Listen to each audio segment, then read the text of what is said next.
अशोक जी, राहुल गांधी की एंट्री सदन शुरू होने से पहले ही हो गई। क्या ये मजबूरी बन गई थी भारतीय जनता पार्टी की? अगर ये एंट्री नहीं होती है तो बहुत ज्यादा नुकसान हो जाएगा, इसलिए क्या आनन फानन में जल्दी से संसद शुरू होने से पहले राहुल गांधी की सदस्यता बहाल की गई? पूरे घटनाक्रम को आप किस तरह देखते हैं? मुझे लगता है कि ये प्रेशर और बहुत ज्यादा प्रेशर में थे बीजेपी, इसलिए कर दी। दो बातें होती है। आज प्रहलाद जोशी जो है, जो पार्लियामेंट्री अफेयर मिनिस्टर है, उन्होंने बहुत ही वाहियात बयान दिया। क्योंकि एक तो पार्लियामेंट्री अफेयर जो मंत्री होते हैं उन्हें बहुत ही वो बेसिकली विपक्ष के भी मित्र हुआ करते हैं।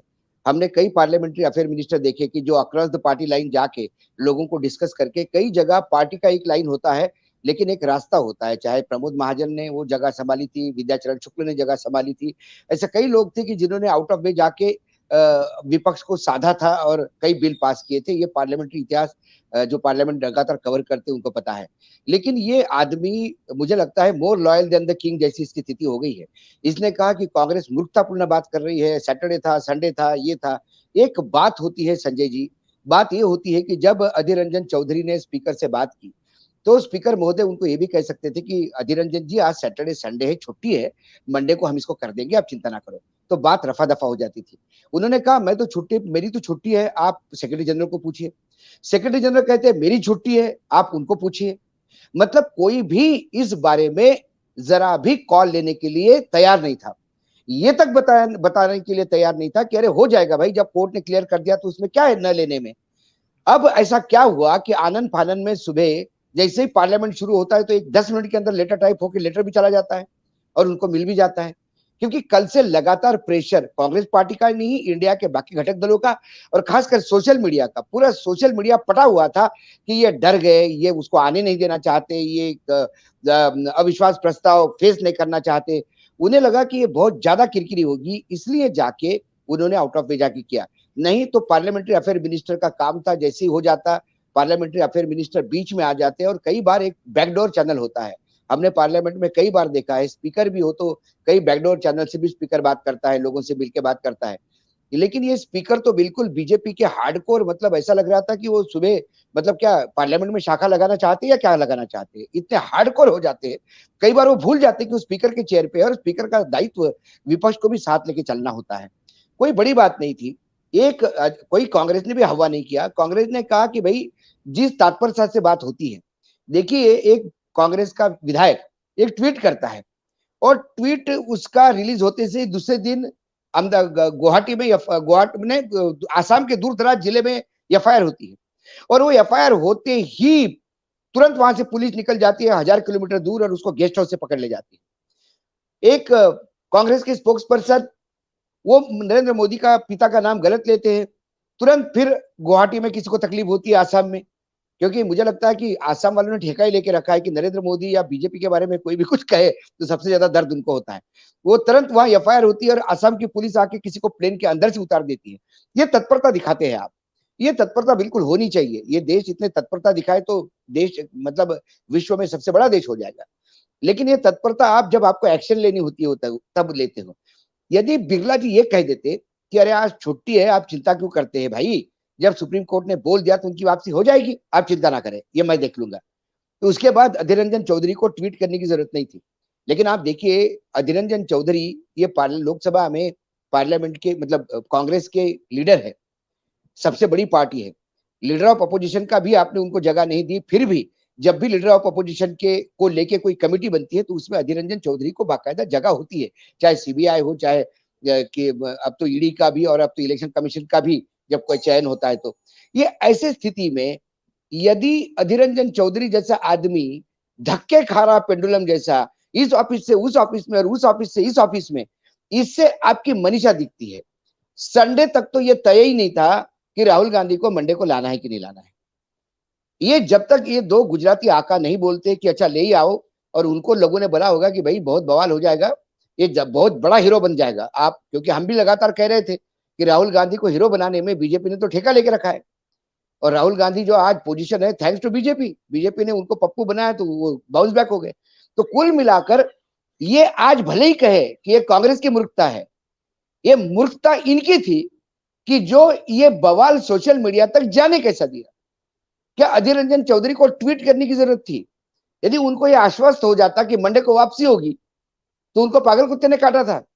लेकिन एक इतने बड़े सांसद को, इतने बड़े पार्टी के नेता को जब आप टल्ले लगाते हो इधर से उधर, तो लोग समझ गए थे कि ये हो सकता है इनको 11 तारीख तक आने नहीं दे। क्योंकि कल राहुल गांधी जब 8 और 9 को बहस होगी तो राहुल गांधी बोलेंगे और दबा के बोलेंगे। और जब राहुल गांधी बोलते हैं तो पूरा देश सुनता है, क्योंकि अब भारत जोड़ो यात्रा के बाद वो जननायक हो गए हैं। वो इनके हिसाब से पप्पू नहीं हो गए। इनको डर है कि मणिपुर जाके राहुल गांधी आ गए, मणिपुर की वास्तविकता राहुल गांधी बताएंगे और आप उसको चैलेंज नहीं दे सकते, क्योंकि ये फर्स्ट हैंड अकाउंट है। प्रधानमंत्री अभी मणिपुर गए नहीं है, गृह मंत्री मणिपुर गए हैं, गृह मंत्री और राज्य मंत्री मणिपुर जाके आए हैं। और मणिपुर जाके भी उनको मणिपुर समझ में नहीं आया है। यदि गृह मंत्री 2 दिन मणिपुर में रहने के बाद भी दंगे आज भी चल रहे हैं, इसका मतलब ना गृह मंत्री को दंगे समझ में आ गए, ना मणिपुर समझ में आ गया, ना समस्या समझ में आ गई, ना वो करने की कुछ स्थिति में है। ऐसे में ये जो अभी 2 दिन आने वाले 8 और 9, ये आपको बहुत अच्छे फायरवर्क्स सुनने को मिलेंगे, बहुत सारी तथ्य सुनने को मिलेंगे। और फिर 10 तारीख को जो आपको जवाब सुनने को मिलेगा वो भी पार्लियामेंट के इतिहास में ऐतिहासिक होगा, कि जहां विषय को छोड़ के बाकी बातें होगी। ये भी हमने देखा है और ये भी आपको मैं आज ही बोलता हूं कि ये होने वाला है, क्योंकि मणिपुर पे बोलने के लिए सरकार के पास ना चेहरा है, ना शब्द है, ना कोई तर्क है। अशोक जी, आपको क्या लगता है जब राहुल जी बोलेंगे तो क्या मोदी जी हाउस में रहेंगे? आमतौर पे वो हाउस में कम रहते हैं। नहीं रहेंगे नहीं। देखिए क्या है संजय भाई, 56 इंच का सीना होने से काम नहीं होता, उसके अंदर 10 इंच का दिल भी चाहिए। आपकी आलोचना झेलने के लिए आदमी का दिल बड़ा चाहिए। वो दिल जो अटल बिहारी वाजपेयी के पास था, वो जो दिल बाकी बीजेपी के बड़े बड़े नेताओं, आडवाणी जी के पास था। आडवाणी जी को हार्ड कोर कहते थे, लेकिन पार्लियामेंट की आप डिबेट उठा के देखिए, जब कटाक्ष होते थे और बुरी तरह से कटाक्ष होते थे बीजेपी पे, तो ठहाके लगते थे और अटल जी भी हंसते हुए जवाब देते थे। और अटल जी गुस्सा भी हुए, ऐसा नहीं हुआ, पार्लियामेंट में गुस्सा भी हुए, लेकिन उन्होंने मर्यादा नहीं छोड़ी। विपक्ष को सुनना, क्योंकि लोकतंत्र के 2 पहिए है विपक्ष। ये तो सर्कस की साइकिल चलाना चाहते हैं, सिंगल पहिए वाली। अब वो सर्कस की साइकिल जब चलाओगे तो फिर कई बार आप विदूषक भी दिखते हो। तो वही हो रहा है, कभी आप कसरत कलाकार दिखते हो, कभी विदूषक दिखते हो, कभी आप सर्कस के मालिक दिखते हो। कुल मिला के विपक्ष का सामना करने का एक मादमा चाहिए। अपने किए हुए करतूतों का कच्चा चिट्ठा कोई पढ़ेगा तो उसको सुनने का एक पेशेंस चाहिए। यदि वो होते तो देश कहीं के कहीं चला जाता, और 2014 के बाद नरेंद्र मोदी जी का ग्राफ इतना नीचे नहीं गिरता, क्योंकि नरेंद्र मोदी सुनते ही नहीं किसी को। वो सवाल लेने के आदी नहीं है। वो सिर्फ सवाल एक ही लेते हैं जो विश्व के लिए सबसे बड़ा समस्या है, आम काट के खाते या चूस के खाते। कह रहा था कि अभी अभिषेक जी बोलते बोलते बोले कि अच्छी खबर कहीं से नहीं आ रही है। मैं तो बोल रहा हूं कि अच्छी खबर कहां से आ रही है ये मैं ढूंढ रहा हूं। अच्छी खबर तो कहीं से भी नहीं आ रही इन लोगों के लिए। पॉइंट नंबर 2, जो आप ये बोलते हो कि वो जो कर रहे हैं, वाकई कुछ बातें वो कर रहे हैं तो वाकई वो कर रहे हैं, आप उसके तरफ ध्यान नहीं दे रहे। वो इस देश के राजनीतिक पार्टियों से भ्रष्टाचार मिटाना चाहते हैं, और इसीलिए उन्होंने एनसीपी से पूर्ण भ्रष्टाचार रहित एनसीपी कर दी है। अभी शिवसेना भ्रष्टाचार रहित शिवसेना कर दी है। जो भ्रष्ट थे वो अपने साथ ले लेते हैं, ताकि आज यदि पूरे देश तो सही जगह आ गया सर। मैंने वही तो कहा मैंने। तो अभी यदि सबसे ईमानदार पार्टी कोई बची होगी देश में जहां भ्रष्टाचार के आरोप नहीं, वो शरद पवार की एनसीपी और उद्धव ठाकरे की सेना है। बाकी तो सारे लोग अब भ्रष्ट है। तो वो ऐसा साफ सफाई कर रहे हैं, उनके साफ सफाई को आप ठीक से समझ नहीं रहे।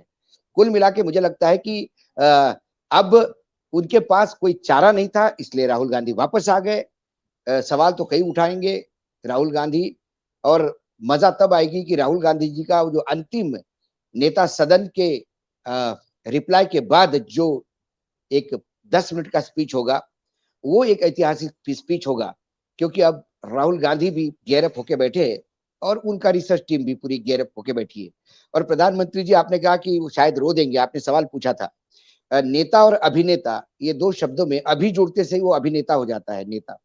नेता और अभिनेता का कॉकटेल क्या है, ये प्रधानमंत्री से बढ़िया कोई उदाहरण इस देश में हो नहीं सकता। मैं इजाजत चाहूंगा संजय भाई, क्योंकि मुझे सर आप आरोप लगा 10, रहे 11, हैं, 20 छोटी सी चीज आप बता दीजिए। अभी आप कह रहे थे सर, छोटी सी चीज आपसे जानना चाहेंगे। आपने कहा कि वो सफाई कर रहे हैं। पीपल का वृक्ष हमारे हिंदू धर्म में, हम सनातन मान्यता में का बहुत पवित्र माना जाता है, पूजा होती है। पीपल का वृक्ष सबसे ज्यादा कार्बन डाइऑक्साइड ग्रहण करता है, ऑक्सीजन छोड़ता है। तो प्रधानमंत्री अगर उनकी पार्टी यही काम कर रही है कि तमाम पार्टियों के भ्रष्टाचार को ग्रहण कर रही है, तो इसके लिए प्रशंसा तो निश्चित तौर पर होनी चाहिए। नहीं, उसमें एक बात मुझे और भी बोली, एक मजबूरी भी है उनकी। मैंने एक बीजेपी के नेता को पूछा महाराष्ट्र में कि ये क्या हो रहा है यार, तुम क्यों ऐसा कर रहे हो। उन्होंने कहा देखिए 65 साल तक कांग्रेस ने राज किया, एनसीपी ने, ये सब शरद पवार कांग्रेस में ही थे पहले, राज किया। ये भ्रष्टाचार कैसे कैसे कहाँ कर सकते हैं ये सिर्फ यही लोग जानते हैं। हम अभी अभी आए हैं, हमको ठीक से भ्रष्टाचार करना भी नहीं आता। तो कुछ भ्रष्टाचार के जो फैकल्टीज है पीएचडी वाले, उनको हम हमारी तरफ लेते हैं ताकि वो हमें शिक्षित करे कि आने वाले समय में आर्थिक भ्रष्टाचार कैसा किया जाए। तो अजित पवार जो गए हैं, या एकनाथ शिंदे के टीम में बहुत सारे लोग हैं, ये फैकल्टी करके गए हैं। वो वहां अभी शिक्षित करेंगे। सहकारिता ये नया नया है इनके लिए, अमित शाह के लिए। वो तो 2-4 बैंकों के डायरेक्टर रहे हैं वहां पे, इतना वो 1600-1800 करोड़ का कहीं समझ में नहीं आया उनको। उनको लग रहा है 17,000 करोड़ ये बहुत बड़ा आंकड़ा है, ये कैसा किया जाए, ये हम नहीं कर पा रहे गुजरात में। तो अब क्योंकि सब लोग आगे, सुनील तटकरे भी साथ में है, अजीत दादा भी साथ में है, तो मुझे लगता है कि आने वाले समय में भ्रष्टाचार के आंकड़े 1000, 5000, 10,000, 50,000, 17,000 भी क्रॉस करे तो बीजेपी के लिए भी ये सुविधाजनक होगा। चुनाव भी है, पैसा भी लगता है, चुनाव में खर्चा भी होता है, तो उसकी व्यवस्था कैसे की जाएगी, इसके ट्यूटोरियल तो ये फैकल्टी इंपोर्ट की है उन्होंने जानबूझ के। तो चाहे ईडी के कह के की, इनकम टैक्स कह के की, सीबीआई के अधिकारी गए बोलने कि आप सर थोड़ा सा ट्यूशन क्लास उधर भी ले लीजिए, तो वो तो इसीलिए कह रहे कि दादा बहुत पहले आ जाना चाहिए था आपको, देखो इतना समय निकल गया, इतना बजट निकल गया, इतने ठेके निकल गए, इतने कॉन्ट्रैक्ट निकल गए, ये ब्रैकेट में था, हम कुछ नहीं कर पाए, अब आप आ गए हैं, अब बचा हुआ जो माल है उसी में देख ले क्या करते हैं। शायद ये उनका सोच होगा, ऐसा मुझे लगता है।